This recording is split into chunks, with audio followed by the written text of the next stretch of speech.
folks. Good afternoon, Festamag Falcher. My name is I Campbell. I am UHI's Key Account Director, and we do a series of these interviews, lunches, all across the whole of the UHI patch. We've been in Unst in the north, and I'm delighted to say that today we're coming from a packed house here in Benbecula in the Western Isles.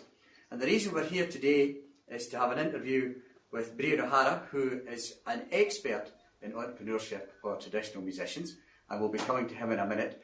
But the main purpose of being here is to showcase what UHI does in terms of traditional music.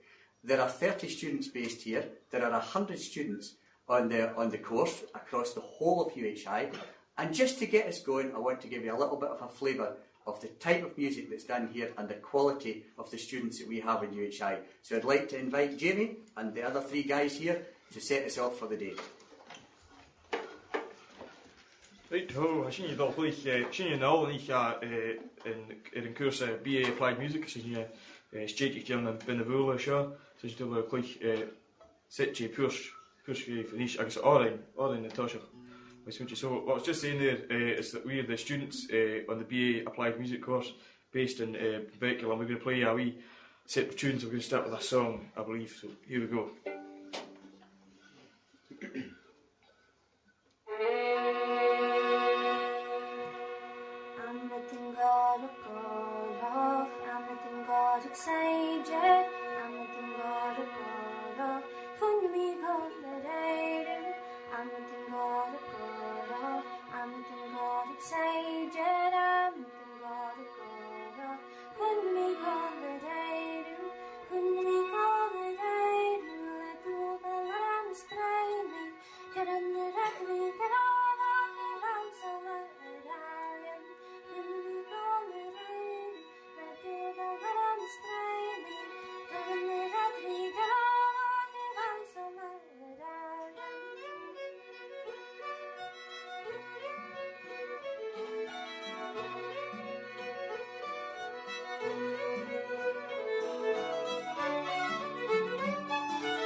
First time in one of our business lunches we've had live music, and it was absolutely tremendous. But we'll move forward now. I think we want to speak to the main man here. We'll invite him down. This is Brian O'Hara. Now Brian, my guest today, is a musician, an entrepreneur, a well-travelled man. He started his life in Dublin and he's now in Scotland, and he's got a job now with both Bòrd Gaelic and Creative Scotland. But there is a tremendous tale to tell, I think, in both your own life and also some information and basically some hints and tips, I think, for the guys behind us here who are the audience, and also the guys out there on VC.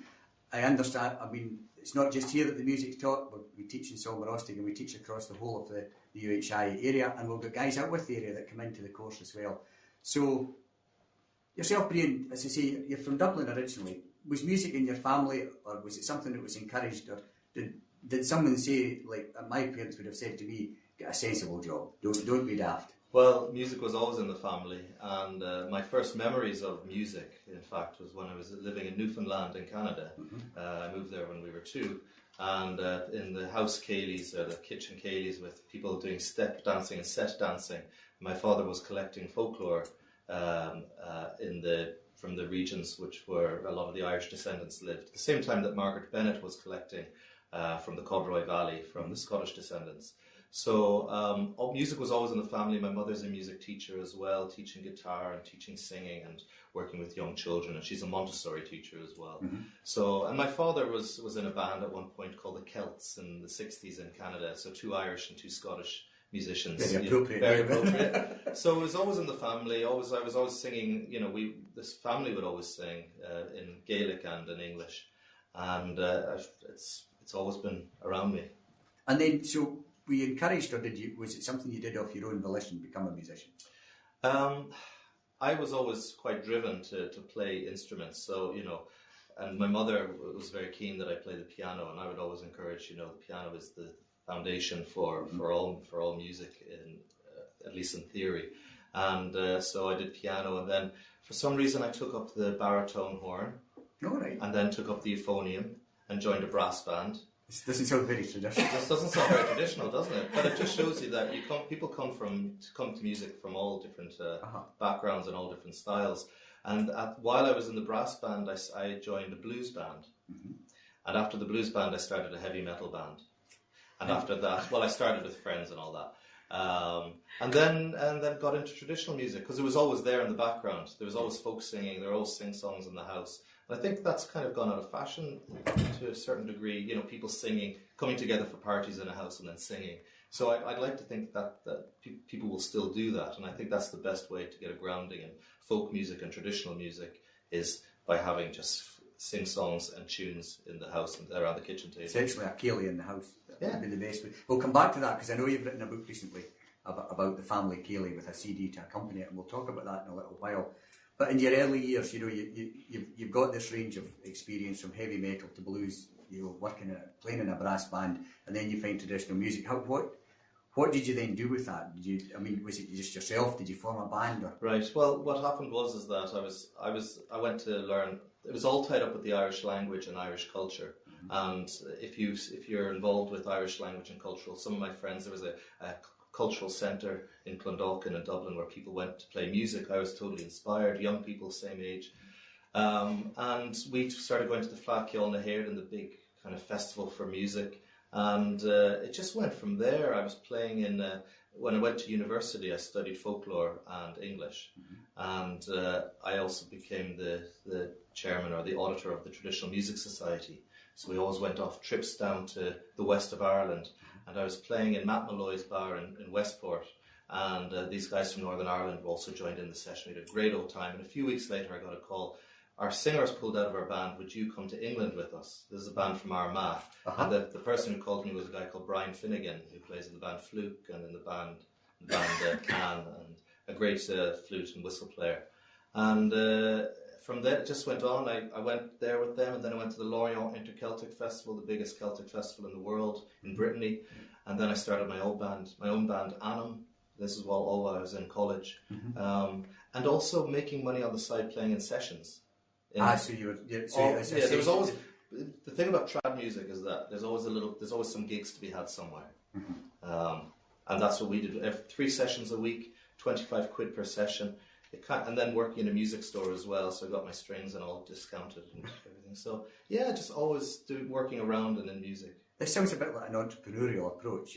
My background's business, and just from the business side, I suppose, in UHI, that you seem to be doing effectively a little bit of market research or aligning yourself with people. Would that be the case? Aye, that's right, because I was also interested in theatre. Mm-hmm. And I remember thinking to myself, do I want to be an actor or do I want to be a musician? Mm-hmm. And I thought to myself, well, an actor, you go for an audition and you could be really good, but you don't look right, or you don't have the right, the right height or something like that. But as a musician, you can always do a gig and people will pay in if you're anyway decent, or you can go play a session. So even financially, it made more sense to do music.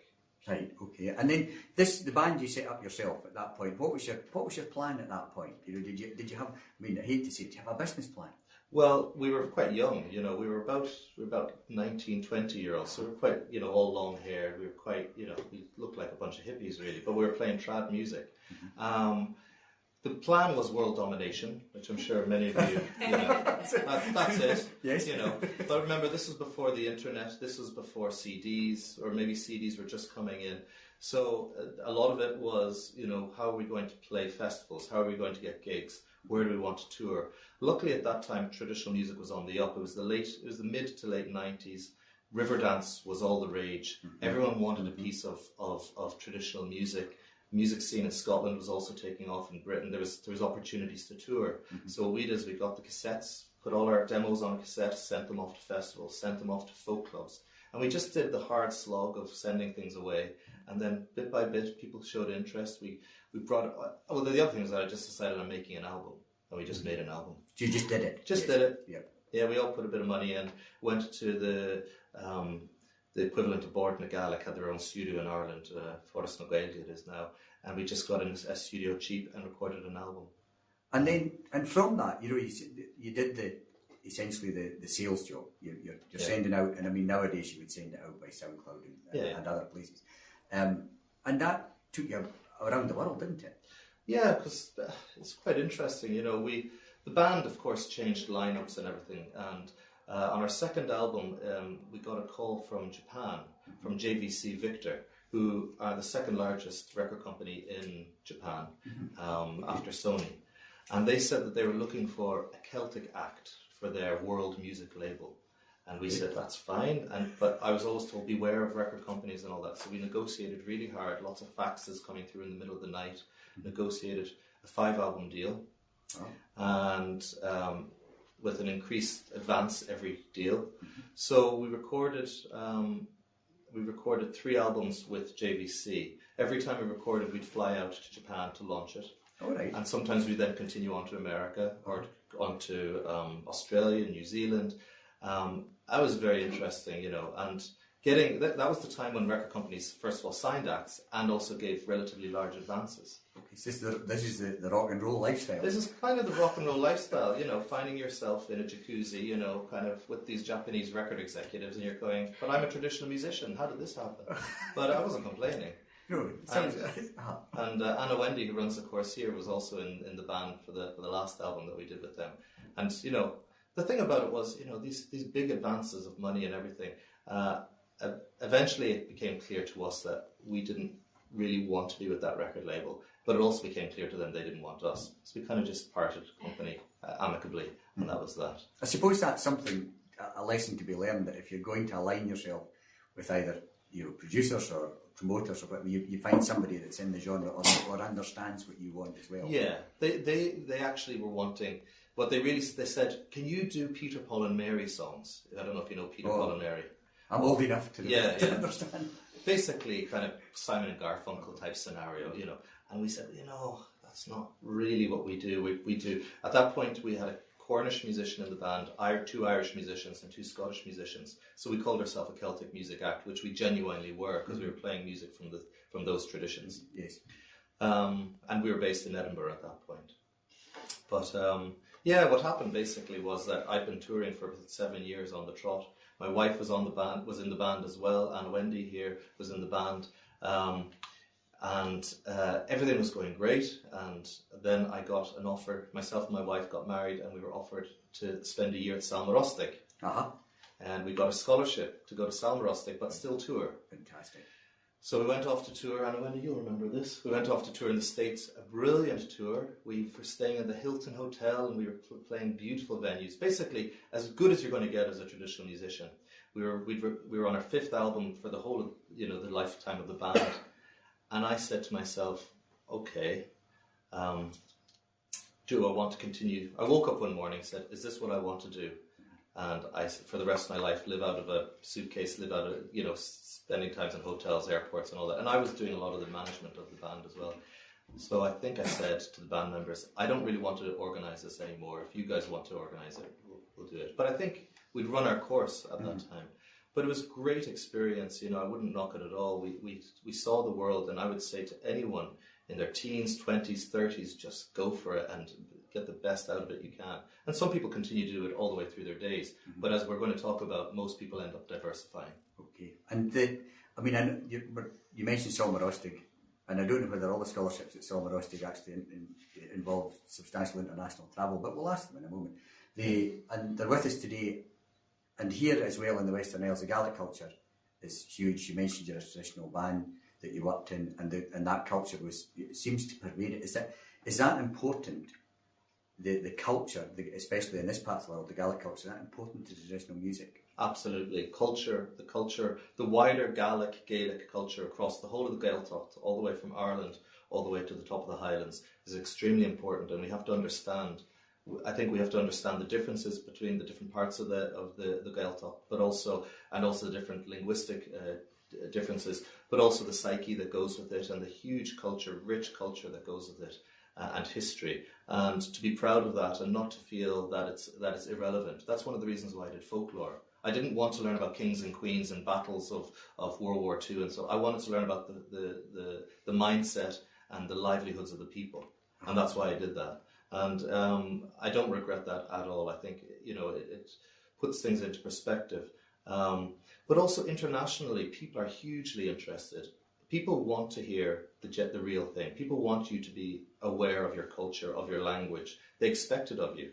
So when you do play in Germany, if you do play in America, they'll ask you about, so my granddad was a MacLeod. What do you know about the MacLeods? Or where do they live? And you need to know about them. And if you know the stories, the folklore that go behind the different place names, the different family names, the wealth of stories that exist in our traditions, this is really important. But it also gives you a grounding in who you are, why you're doing this. And it's a good feeling. It's a good feeling to know where your people are coming from, where you are now, and then you'll have an idea, hopefully, where you want to go in the future.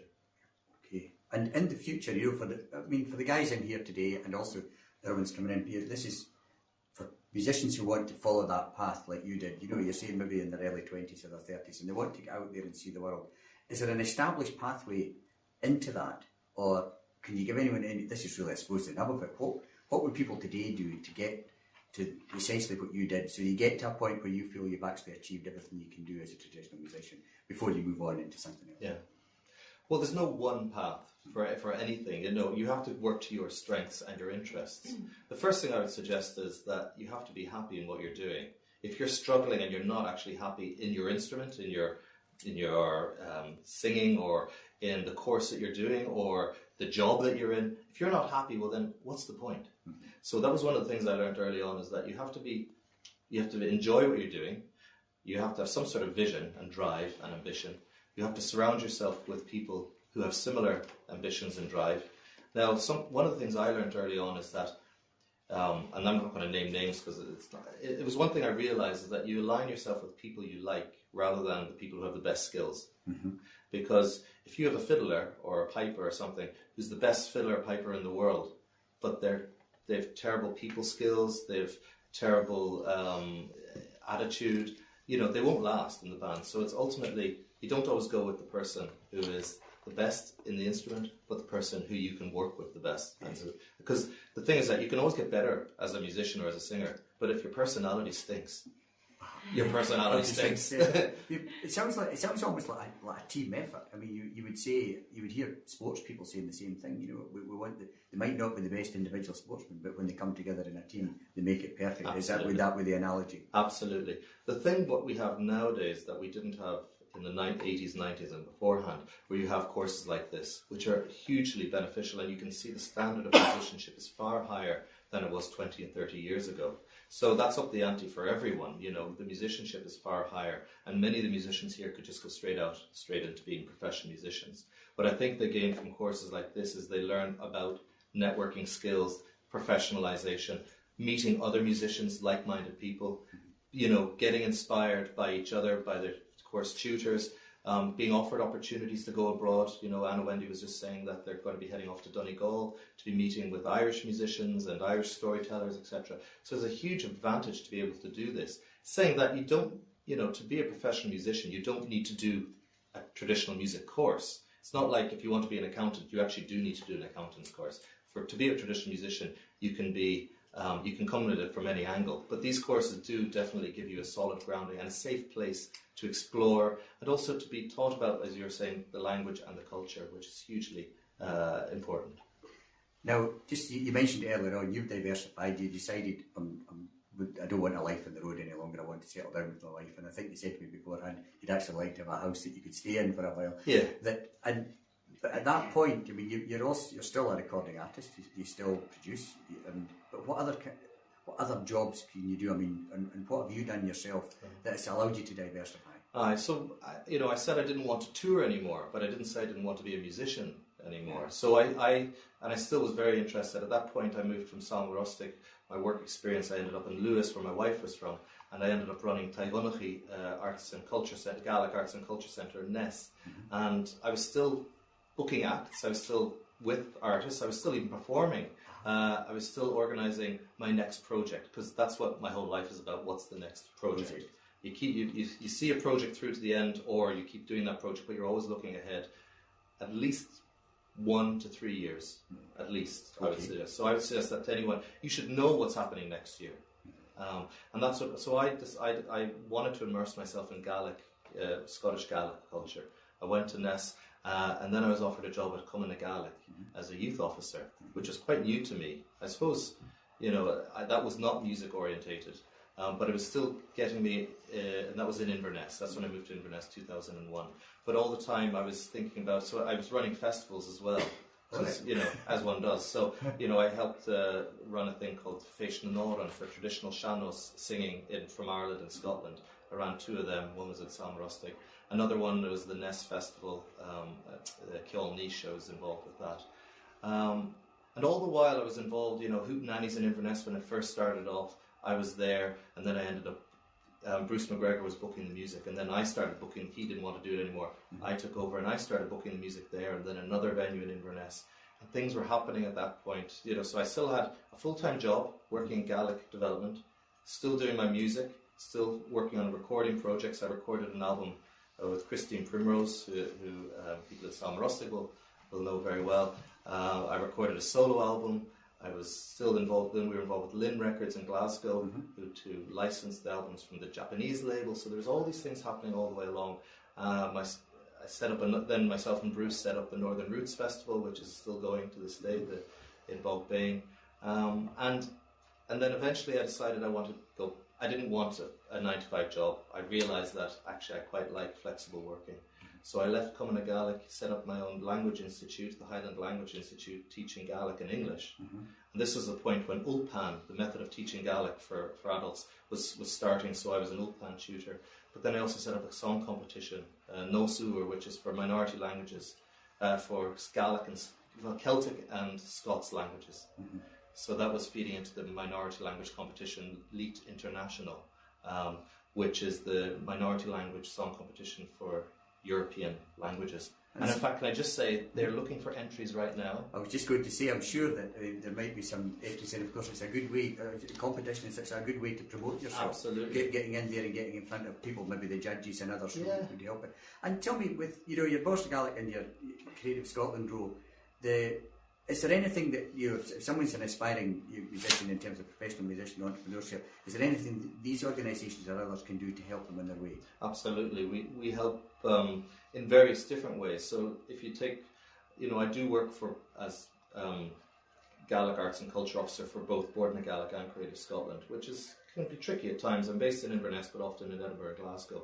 But if we deal with Bòrd na Gaelic to start off with, Bòrd na Gaelic supports, obviously, it's quite a bit of the education side of things, but also organisations like Féis na Gael, like Uncommon Gael, who run the mod, like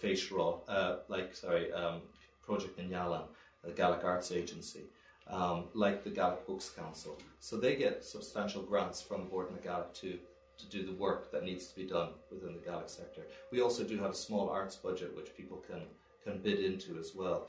But apart from that, there's the advisory work that I do. So for example, yesterday I was in Stornoway, and today I'm in Benbecula doing funding workshops to talk to people about how they can be successful or understand the process of application form filling, which is difficult, can be very difficult. And then with Creative Scotland, a much bigger budget, and a lot of the work that I do with them is assessing applications. So at least within Creative Scotland, when something Gaelic or something from the Western Isles or something from the Highlands comes in, often I'm there to either assess it or to comment on it. Also, the budgets are much bigger. So within Creative Scotland, I'm on the traditional arts group. I'm on the music team as well. And it's very interesting work. But a lot of the work I do is advocacy, much like what you do. Advocacy, diplomacy, networking. For example, in about a week and a half, I'm off to Womex, the World Music Expo, where we will be promoting Scotland and Scottish artists. We do compilation CDs, we have Showcase Scotland, Celtic connections, and so some of the artists here, if they start up bands that might join, they might enter into the Danny Kyle Awards or Young Tradition Musician of the Year Awards. So we work with the likes of Simon Toomere, who runs Hands Up for Trad. We work closely with Feish Rosh. We work closely with other organisations who are trying to improve the lot and opportunities for young people. And everything is looked at from a local, national and international perspective. And speaking of international, if somebody's been successful, say, in the domestic market, for want of a better word, whether that's here in the Western Isles or the Highlands or Scotland or Britain, and they want to do what you did, they want to go abroad. Is there any advice you would give them how they should prepare themselves? Well, you have to treat it like a business. Mm-hmm. You have to be good as a musician, but in fact, there's some people who we all know who are touring, and they're probably not the best musicians in the world, but they're actually successfully making it a livelihood from music. I think X Factor is the one that would all come to mind. Yes. So, but the thing is that, let's just presume you're good. You're good enough to be professional. Well, then what else does it take? You need to have the drive. You need to have the vision. You need to have the business skills. If you don't have the business skills, for example, let's say an awful lot of artists, that's not the side they're looking at. They don't like admin. They don't like accountancy. They don't like all that. They want to play. If you don't have those skills, that's why you have a manager, that's why you have an agent, that's why you have your sister looking after those sides, whatever it takes to be able to get out there. So there are opportunities at Showcase Scotland. You can have a stall at the trade fair that we have there every year. You should contact people, you should network, you should see the opportunities. There's loads of opportunities online. If you look at the opportunities website under Creative Scotland, there's a whole website there you can sign up and tick off all the things that you're interested in. There's always things happening. There's always showcasing opportunities. But ultimately, you need to, if you have a demo or a CD, you send it to the festival. You send it to the venue. You explain that we're starting out. That we really want to play here. We'll do whatever it takes, and you do that, and that can be done internationally or nationally. That's what we did. And the thing is that I think young people don't realise that the sector needs up and coming. The sector wants and loves young bands, yes. But we want them to be professional, we want them to be good and no problem and just willing to work and not kind of being, I suppose we want to see the talent, but we also want to see the enthusiasm and professionalism, So, for example, I've just started a new festival. It's in Norway, isn't it? In Norway, as one does. As you do, So I just started in January this year. I was with my longtime friend and colleague hEadhra, and he's in charge of creative industries in his region just south of Oslo. And he's a musician, and I met him once when I was out on tour, him and his wife. And he has a venue on his farm, a beautiful farmstead in the barn is the beautiful venue for weddings. Anyway, he came to Showcase Scotland this year in January. We said to each other, we have to start a festival, and of course, every musician wants to have their own festival. Don't you? Everyone would love to have their own festival. So I said, that's what I did. We said we'd have the festival, Gàidhlig Folk Festival, celebrating our North Atlantic connections. So we'll always have Celtic, possibly East Coast Canada, all the way across all Scandinavian countries. And started very small, no budget, no money, no funding, but we started anyway. And we invited Misha McPherson and her band over, and we invited my two bands, Crane and McCarran, Brechin and O'Hara, because we were cheap, free. And it's the benefit of playing in your own festival. Absolutely, your festival, you don't have to pay yourself. So, we just keep doing that, and I love going to Norway. To get to Norway these days, $14.99 on Ryanair. If you think about when we used to travel from Ireland, it's actually cheaper probably to run a festival in Norway than possibly in Benbecula. I would say, well, given the airfares we paid to get to Benbecula, it certainly was. Isn't that crazy? Norway next time, it's just crazy, So I've gone to Norway a number of times and it's been under £100 the turn. And just coming back, I think I'm conscious of time. I'm sure people have got some questions, but it's a comment you made at the very beginning. You said, when you were in Newfoundland at the age of 2, and you were in people's kitchens, and it was a ceilidh in the house, and that's how the tradition was passed on. Yes. And you yourself have written a book for family ceilidhs, is this right? Yeah, well, my children are in the Gaelic Medium School in Inverness, and I recognised that a lot of the parents who are sending their children to Gaelic Medium aren't Gaelic speakers and don't necessarily know the songs or the traditions. So I decided to put together a book just of, 25 very well-known Gaelic songs. And so it has the lyrics in Gaelic, then in English, and then the music notation, and then background information on the songs, and then at the very end, resources where you can learn more about Gaelic songs and also Gaelic learning online. And then finally, at the back of the book, a CD. And who's in the CD? How do you So do the that? CD is myself and my wife singing. Fiona McKenzie from Gress and Lewis is my wife. So she and I do the songs, but you get the kids joining in on the chorus now and again. A family Gaelic. So it's a proper family Gaelic. And that, the one thing about that is, once again, thinking it with my business hat on, I thought to myself, CDs, you make a CD, it's in fashion for a year or two, maybe 3 years, and then it eventually starts petering out.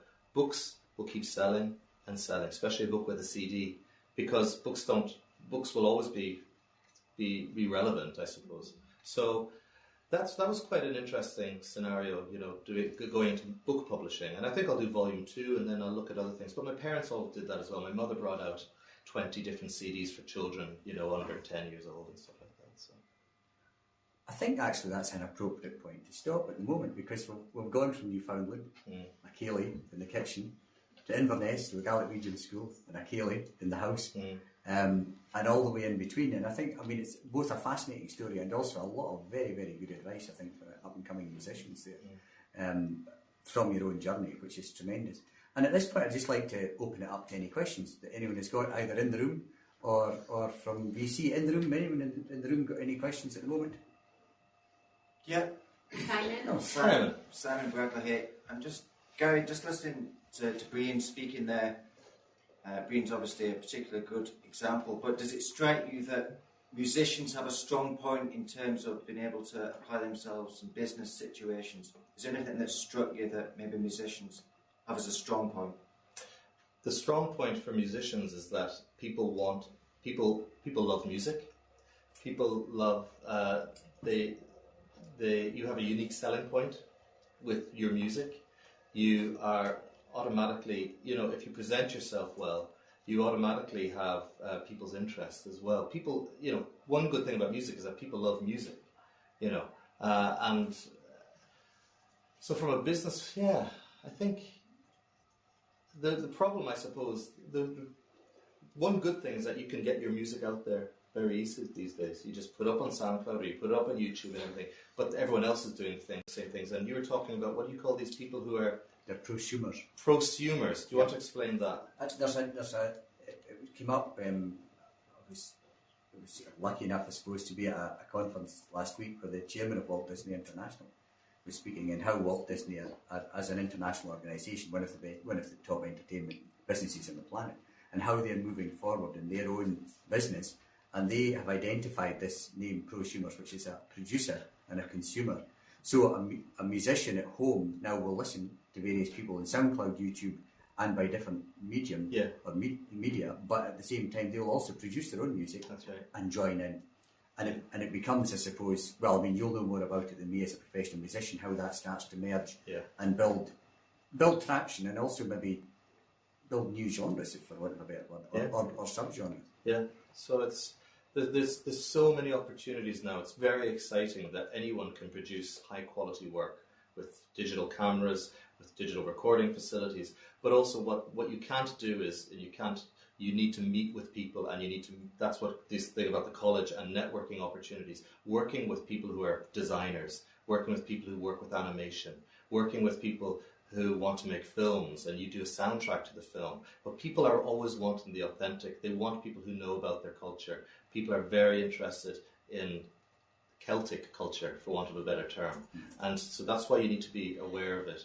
And also Scots language culture, because I know there'll be Scots speakers and people from East Coast and Northern Isles as well who are interested. Yeah, of course, the Nordic connection as well with ourselves. And I think we have to explore more. That's why I set up this festival. I'm very interested. The Gaelic, or I call myself a Nordic Gael, and I think most of us all around here, this is Nordic Gaelic country, and we really should be exploring this more and be proud of our Nordic as well as our Celtic links and our transatlantic links, and because there's huge interest in Canada and America, and the Germans they love it as well, you know. And I think you've had Germans on the course here, have you? We have. Yeah. So you know, you can't underestimate the interest, because obviously we're living in a highly homogenized Anglo-American world, and the more you can come up with something which is genuine, authentic, interesting, well produced, you know, there'll always be consumers for that.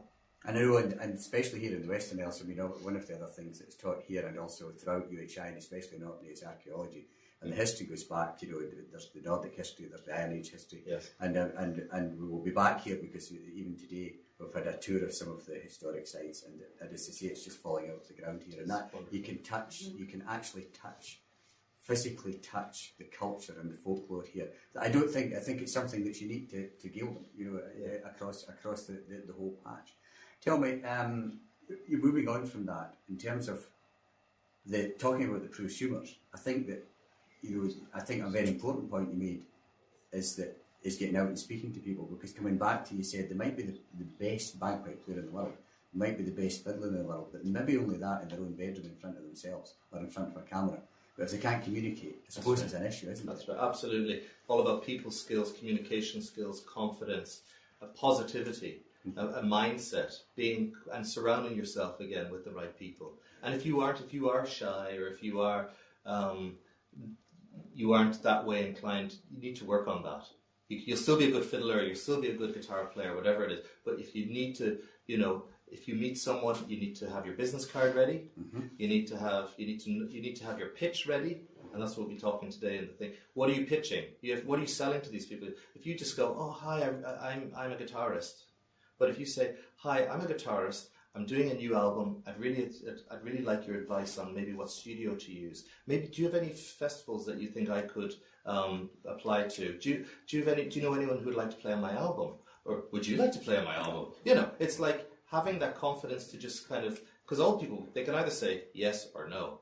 If they say no, well, at least you tried. If they say yes, quid's in, you've made a new contact, and you've got a new gig. Yeah, or as you did, you met these guys in a session in Southern Ireland, and all of a sudden you were then touring in England. That's right. That's right. Is anyone that's on VC, does anyone like to ask any questions? So Gaelic no severely. I should have come at Juge. You coming in there? Yeah, I was interested that there's been a little bit of talk about the technology, and when you started, the technology has changed and emerged, and it's now particularly easy to get stuff out there.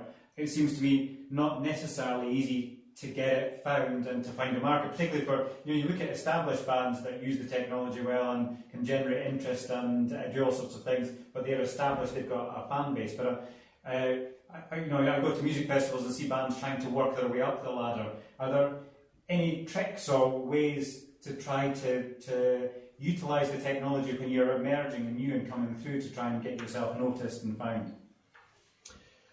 Well, if I had the answer to that, that's one thing everyone wants to know. How do you get noticed amongst the noise of various digital media? I would suggest, first of all, because they're so easy to send an email with an MP3 attached. It's so easy just to put your stuff up on SoundCloud and say, oh, everyone's going to come to this now. You have to have the personal touch. You need to phone up the festival director. You need to try and meet with the festival director or the record company executive or the person who's running the gigs. Or you need to think, I would always go back, you still need a CD. People want something physical in their hand. So even if it's a demo CD, they might not listen to it, but for the amount that costs, so for example, you make a CD, it's going to cost you, let's say, £2, and you give that to a festival director in the hope that they'll book you for an act. What does that cost you? £2. But you might end up getting paid £600, £700 just from that one CD. So you have to think of things that don't feel like, oh, I'm begrudgingly giving this CD to this person because this is costing me £2. This £2 could end up being £500 to £1,000 worth, and it's the same thing. So the only way to rise above the this is presuming that you're doing all the right things. You're producing your own YouTube videos. You're doing your SoundCloud. You're getting your stuff up on Spotify, and you're doing you have all your social media lined up. You have your Twitter account. You have your Facebook page. You've made your own website. That doesn't look terrible. You've done everything. You have your business cards. You know what you want to do. You have your plan. I'm going to record an album in 2 years' time. I'm going to do crowdsourcing. I'm going to ask all my family and friends. I'm going to set up my own little gigs because no one else is booking me at the moment, but I'm going to do my own. All of that type of stuff.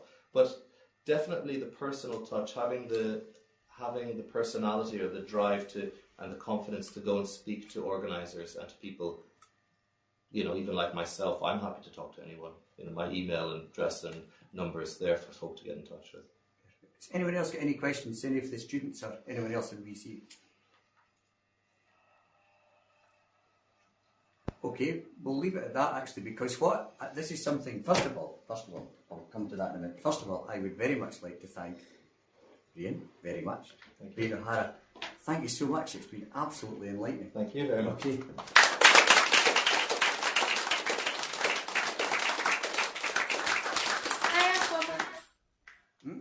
Can I ask one question? Sorry. Sorry. Have you got... Hiya. Have you got any... Yes, it is me. Hello. Have you got any tips for anybody applying to arts agencies for funding? For a new album. For like a new album, yeah. Are you talking about arts, like an arts council like Creative Scotland? Yes, yeah. So Creative Scotland can fund albums. It's one of the few arts agencies or arts councils that will fund albums because we see it as a quality production. We see releasing an album is no different from performing on stage, or no different, and it actually can reach quite a wide audience.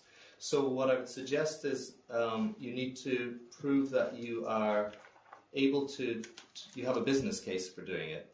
You have, the first thing I would also suggest is that you look at you go to creativescotland.com, you go to the funding page, you go to the open project funding, which opened last week.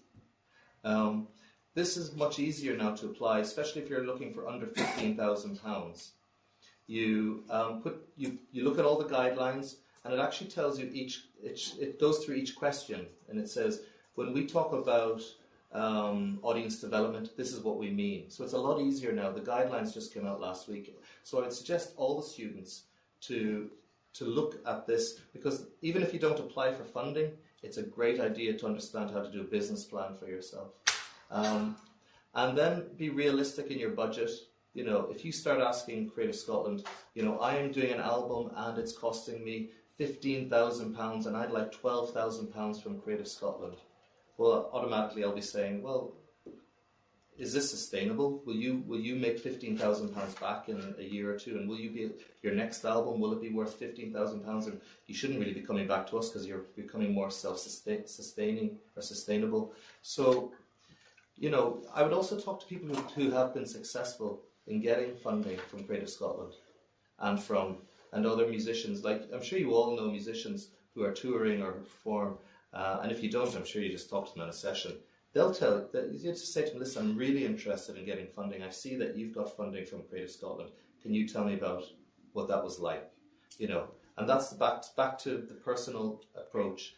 People will help each other. And if you want to get it, I would also suggest, maybe you might want to consider getting a mentor for a period of time, 6 months to a year. So say you know someone who you respect. They don't even need to be in the music industry. They could be in law or accounting or whatever, and say, would you be my mentor? Would you look at my business plan? Would you look at what I'm planning to do with my life? Would you look at my attitude, my philosophy, my outlook? And then people are willing to help. Fantastic. I'm very conscious of time because we've only got a little bit longer, and it's something I'd like to say. Well, but first of all, thank you very much to yourself, Brian, to everybody for joining in. Anna Wendy especially for inviting us out here to Benbecula, and the staff here in Benbecula who have been tremendous in their support. We've had a great couple of days here. But this is what I've always liked to say. I would like to finish with our own house band.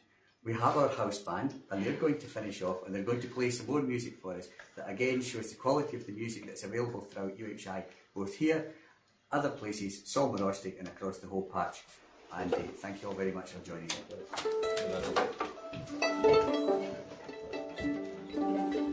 so my heen, Ross, Mary, agus Caitlin, the like, zit je fijn, jullie stel like 3 really can Alpen nog, Prima Classes, the Vele Rui, agus the Prince of Wales. So, as I say, there's myself, Ross, Mary, and Caitlin are all going to finish off with a wee set of Scottish reels. Here we go. Ross is going to start us off.